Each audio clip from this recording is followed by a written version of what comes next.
Hello everybody, I'm here today to answer another reader's question about the ketogenic diet and specifically how to start with the ketogenic diet. As you saw in the previous post, and I'm going to post it again below the video here, I got a message from a reader today and it says, "Hi Viveka, I'm new to your site and the keto diet. I don't lose weight easily. My father was a type 1 diabetic and I have relatives that are type 2. I do believe I'm insulin resistant and want to go keto adapted. My question is about the keto flu. Is there such a thing, and should one ease into keto way of life, and are there supplements one should take at the beginning of the keto diet? I've also heard you can do 5 days on and 2 days off keto diet. Does that work? Love your site and thanks for your input." Thank you so much for this question. This is a really good question, especially for those of you who have never done a ketogenic diet. Let's start about keto flu. So what is a ketogenic diet, so-called keto flu? Some people think that a keto flu is just about basically adapting to keto, and it's also about a mineral deficiency when you switch to a low carbohydrate ketogenic metabolism. But actually there is a lot more to it, and we're going back to my favorite topic here, which is detoxing. Keto flu has a lot to do with detoxing. So once you start eliminating foods that that you might have food sensitivities to, like grains, like gluten, like dairy, and not necessarily always dairy, because a lot of keto diets include dairy.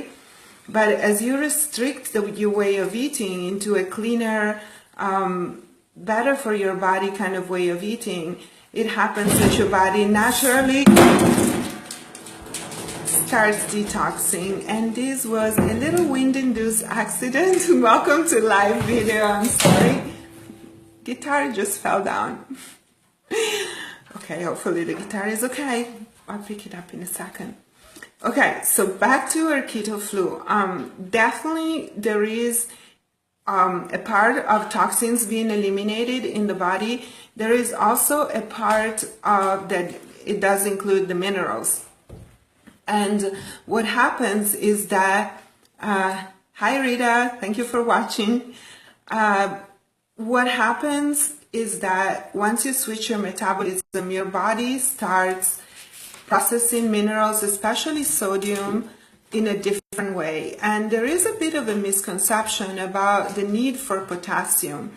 One of the problems is that when you hello Carl, when you don't have the right kind of trace minerals, and when also your body is dehydrated, and you're not taking in enough sodium, then you're not able to process that potassium and hold it into the cells.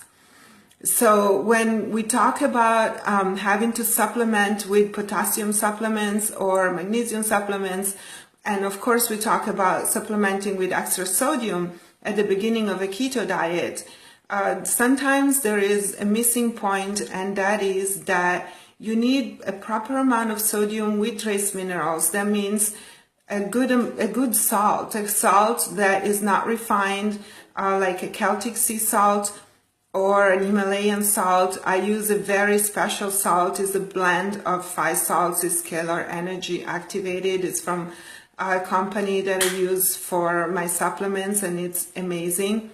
Yes, Rita, I know. Seems like my internet is not the best connection here where I live, and it keeps doing that. Hopefully you guys will be able to understand most of it. But so it is really important to have the right amount of salt at the beginning of keto, and that will definitely help with keto flu symptoms. So what Dr. Volek and Finney, which are the original experts in ketogenic diet, what they do recommend is 3 to 5 grams, that means 3,000 to 5,000 milligrams of sodium once you start being in ketosis.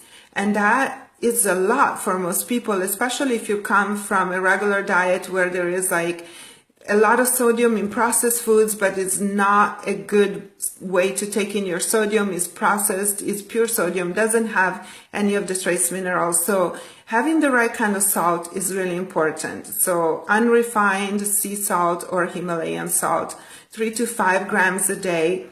And I suggest doing a hydration protocol, which means taking your salt like about an eighth of a teaspoon in the morning on an empty stomach, drinking 2 to 3 cups of water and waiting about 30 minutes to 90 minutes, depending, before you eat, so that the salt can go into and push into your body and push the water into your cells and properly hydrate you. That's very important for the symptoms. So that is one of the things that I feel like, as far as supplementation, is probably the most relevant to beginning a ketogenic diet, more than starting to add some inorganic minerals like potassium and magnesium. There is a lot of different kinds of mineral supplements. Most of them are inorganic. That means they're not meant to go in your body in that form. You want to use an organic mineral supplement, which means it's plant-based or food-based.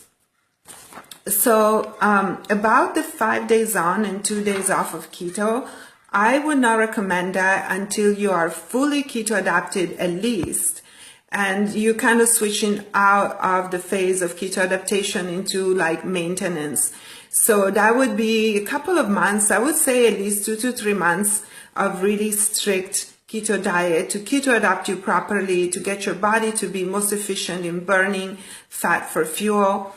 And once you are at that point, then you can definitely think about, you know, switching into different modes, which could be low carb and which could be carb loading and carb cycling, really depending on your metabolism. Especially if you're insulin resistant, it takes a while to reset insulin resistance.